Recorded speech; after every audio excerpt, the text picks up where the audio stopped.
In the past year, 1,523 manga authors created new. So this is Bahan. This is the one-page manga masterpiece. I'm not really sure what that means, but we'll see. In the past year, 1,523 manga authors created new series that each released a chapter for the very first time. And out of all of these authors, they created this many stories to get to that point. But how does this happen? How does someone take that first step towards becoming a successful manga author?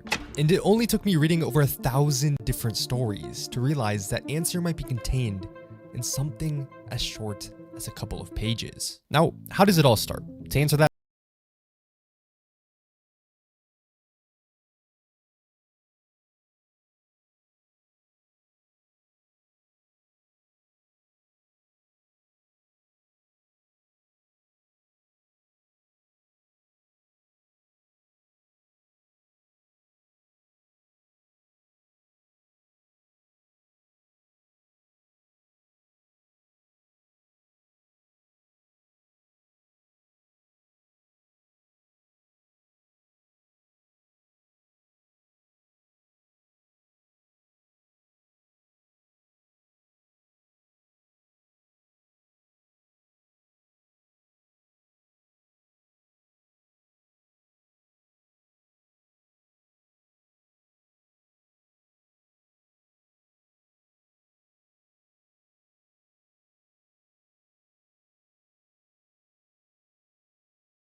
even this. And you might be confused because these are clearly some of the most prominent and popular stories available in manga. But they're not. At least not yet. See, the thing is, these one-shots that authors create can come in two varieties. The first is what Hokuzono created, standard one-shots that are all uniquely independent from one another, where you get amazingly peak stories like this, all wrapped up into a clean 50 pages. Yet on the other hand, there are prototypes, very similar to the traditional one-shot, but maybe even a little bit better. See, they all start out the exact same, as completely new stories. However, this time an editor liked enough aspects of the original one-shot, they want to work towards fleshing it out to turn it into a long-running series. Now you might think that these prototypes are nearly one-to-one copies of the series, but that couldn't be further from the truth. Now before we eventually get into diving into the best one-shots and why everyone should read them, let's dissect 3 different prototypes to grasp what is needed for success, where we will look at one that I thought was amazing, a promising one, and one that I'm kinda stunned made the transition that it did, from a bad one-shot into one of the greatest stories of all time. And to do this, I'll score them out of 100. Based on the plots, characters, art quality, setting, but most importantly is the uniqueness of the story and my perceived future potential if I didn't know anything else about it. And to start off, let's take a look at a little manga called Death Note. To begin, the story has a very similar setup to the series. Ryuk drops his Death Note in the human realm for a little bit of entertainment, but the person that picks it up, it's not light. We have a totally different protagonist who is only 13 years old, and upon stumbling across the notebook on the ground, this child assumes it's a regular old diary. So when they get to class the next day, they get notified that the dudes that bullied him the day before all perished. So he figures out about the powers of the Death Note, creating a frightening police investigation. So what does this boy do? Will he take on a similar philosophy to Light, or do something entirely different? See, this version of Death Note has tons of differences, the only commonality really being the Death Note itself. But that is what makes Death Note such a perfect story. Because if you throw the Death Note in hundreds of different people's hands, you'll have entirely new outcomes. And because of the future potential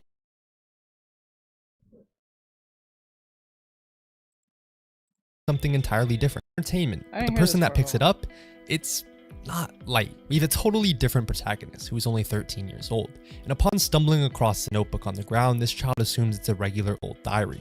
So when they get to class the next day, they get notified that the dudes that bullied him the day before all perished. So he figures out about the powers of the Death Note, creating a frightening police investigation. So what does this boy do?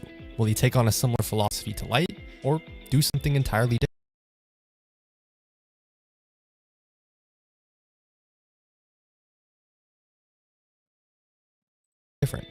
See, this version of Death Note has tons of differences, the only commonality really being the Death Note itself. But that is what makes Death Note such a perfect story. Because if you throw the Death Note in hundreds of different people's hands, you'll have entirely new outcomes, and because of the future potential and uniqueness, it easily gets max points. As for the plot though, they introduced a new power I wasn't really a fan of, so I bumped down the score just a notch. Similarly, the art is pretty superb. Like, this panel exists in a one-shot? Gotta give it near max points. But I do think that this guy is not as compelling as this guy, so I give the characters a 16 out of 20. And the setting is nothing special, so I'll just give it a 7 out of 10, which means that Death Note got a score of 91. And I think that makes perfect sense. The concept alone is so compelling that no matter the scenario, it would probably be a good read. Now the next prototype is very interesting, because it's honestly unlike any of the other one-shots I read for this video, and that's because of two things. Yes, I put myself on mute because we're doing a reaction. Let's see, we're doing reactions right now, so.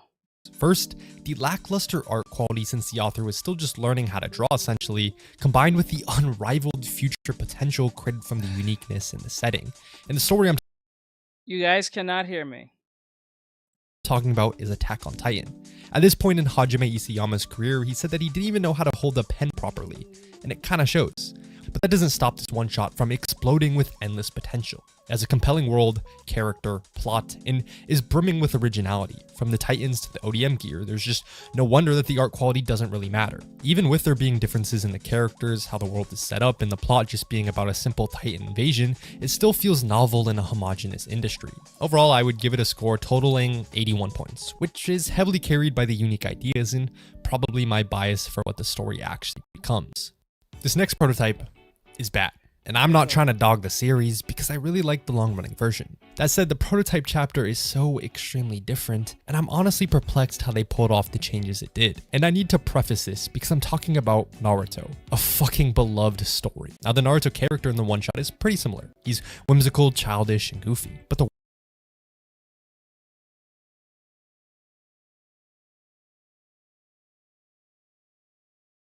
What? world, story, power system, and literally everything else around him is drastically different. It starts off with Hiruzen lecturing Naruto, giving him a goal to make a single friend, and that's what the entire pilot chapter is based off of. But when he gets there, he encounters a jaded drunkard, and needing to take him back to his place, he meets his artist roommate, where there is this heist and then everything is blamed on Naruto, and then the rest of the story is just him running around trying to prove his innocence. Like, it doesn't make any sense how this is Naruto and how this became Naruto. Where this falls out of line for me is that there is no emphasis on the unique elements that make Naruto what it is. No interesting use of jutsu, no understanding that there's a complex broader world out there that feels alive, no compelling deep set of characters that make you feel the depth of the story, and the relationship that is created from the drunkard and Naruto feels more forced and unnatural than trying to make a move on your first girlfriend. Ultimately, the score of this one-shot alone is a 67, with the only meaningful character being Naruto himself, and everything else just not really clicking with me. Besides the art, of course.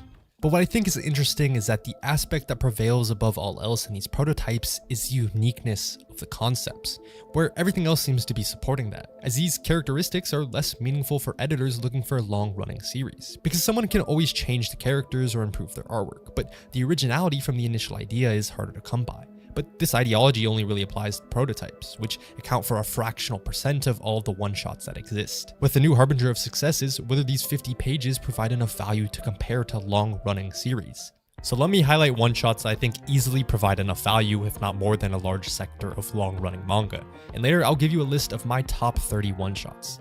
And to start off, let me show you my favorite one-shot from Takeru Kozono, since I've mentioned them so much. And it's a 15-page story called Knitting by the Window, with a plot twist that would make you think that this manga is set in Florida. Uta is a punching bag, totally isolated from everyone around him, until one day, an act of kindness shines a slim glimmer of hope. And these awkward interactions provided Uta with all the courage he needed, where he goes on to give a gift to the one that's helped him through so much. A special gift that, if enough wishes are channeled into it, will grant the wish when the time is right and it snaps. Oh my, oh my, oh my. Is it like that? And Oda, really, what's up with you? You fucking trash! Where'd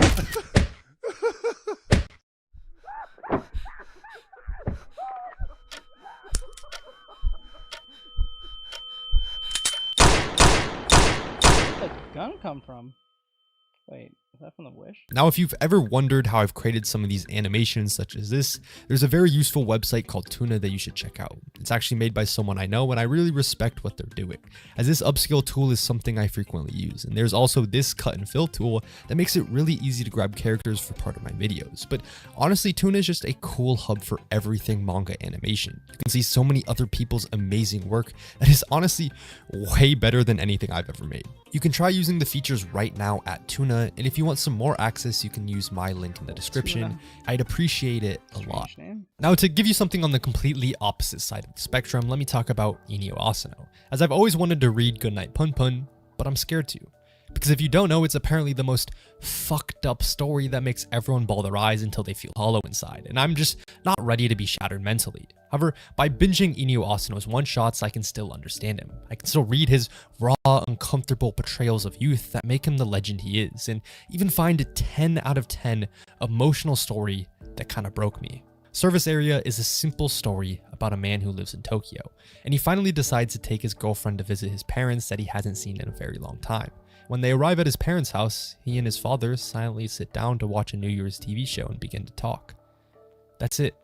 But the realness really hit home for me. Likewise, you can always find one-shots from authors you adore to fill that yearning you have for their work. For example, if you love Kentaro Miura's Berserk and just want a tiny bit more, the original prototype can give you all that you love and show you where it originally started. Personally, I think Tsubasa Yamaguchi, the author of Blue Period, writes some of the greatest character dramas in manga, and this collection of one-shots is utterly enthralling. From Tatsuki Fujimoto to Naoki Urasawa, you'll be eating good reading one-shots from all-star level talents in the field. But well-known individuals aren't the only ones creating must-read short stories. You can find the sneakiest hidden gems that later become long-running serialized work, such as this. The original one-shot for it came out in 2020, with it getting a series adaptation in 2022. And I remember reading it when it came out and thinking, holy shit, these guys look cool. And what they do is whatever you want them to do. They're a jack-of-all-trades duo that'll do whatever job you pay them for, which gives it the ultimate freedom to tell whatever stories it wants. And from the character designs, background art, and action sequences, this is top-tier stuff. And it's the type of story that is very character-driven. Since it's so free, it heavily relies on the attachment it's able to create from the characters, and typically I love that, especially when they have unique designs and personalities like these. Currently, the series version has about 20 chapters, and I'm excited to see where it goes next. But what makes one-shots so unique is the exploration of novel ideas, such as in this. What if you could wish for anything and have it magically appear before you? What would you want? Wealth, fame, power? How about new sneakers after noticing a hole in your current ones? Pretty awesome, right? But there's a condition. You can wish for anything, however it will disappear after a single day. Now, how does this change things? You still want that pair of realistic model feet? Maybe not. So what do you wish for, if anything at all? This is what Locker Room is all about. Altering this guy's life, but is it for the better or worse? An idea like this would never work in a long-running manga, but in a short story makes it beyond intriguing, and it's only done in 32 pages. Now let me tell you about Tokidoki, a story I'm surprised was so enjoyable. This girl suffers from a disease that shortens her lifespan, where she knows the exact amount of heartbeats she has left to live. And if you were in this scenario, what would your course of action be? Try to minimize your heart rate to extend your life as long as possible? Or try to experience everything you can while you still have a chance? For Hatsu, she was totally set on just trying to live, making her life stretch out just an inch more, until a fateful encounter with this guy, transforming her life around to acquire all of the life experiences she missed out on. And in this one shot, you experience some nice heart-beating moments, but of course it's never that simple. But there are more one-shots than I could ever cover in such a short video, so I've created different categories of great one-shots that you should read. To start, here are my 10 greatest one-shots that everyone watching must read. And at the top are 2 one-shots I haven't even mentioned in this video. Goodbye Eri and Look Back. These are probably the most well-known one-shots, which is why I've refrained from discussing them. I think they're better than waking up from one of those naps where you don't even remember what day it is, so clearly you gotta read them if you haven't already. The rest of this list is ordered sequentially based on my enjoyment. I'm gonna give special attention to Tempest by Inio Asano, this one, and another one that's a little bit odd and might be harder for some to read. Now for the other categories. The heavily dramatized ones are led by literally any Inio Asano one-shot, since they're all at least a 7 out of 10. It can be perfection if they click with you. Here are some of the better prototype chapters I haven't mentioned yet so far. Finally, here are another 5 one-shots that I really liked, but couldn't fit into any of the other lists. Learning about all of these one-shots in general has been eye-opening. Who knew that there could be this many stories worth reading that not a soul is mentioning? Authors write one-shots non-stop, honing their craft until they're able to get the breakthrough that they're looking for. See, after analyzing 40 different authors, I found that they published on average just over 4 one-shots before getting their first major series. And this isn't even considering one-shots that never see anyone else's eye. But not only are they the foundation of authors' career, but they're a milestone. They're used as a marker to see how far authors have come. Time and time again, authors will create more one-shots after achieving success with their first series. And this is where the best of the best stories come from. When authors have complete liberty to create whatever their heart desires without being constricted by editors, series, or fans. And sure, these stories may only take up 20, 50, or 100 pages, but every line, panel, and speech bubble is worth 100 times the weight, possibly leaving a lasting impact, resonating with you long after it's been over. Thanks for watching. If you liked, why not subscribe or check out my other videos? Alright, that's the end of that. Like, subscribe, share, follow, and comment, and all that great stuff. I was gonna...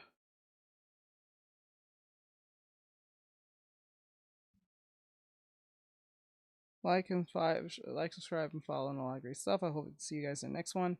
Thank you for coming in. I do appreciate it.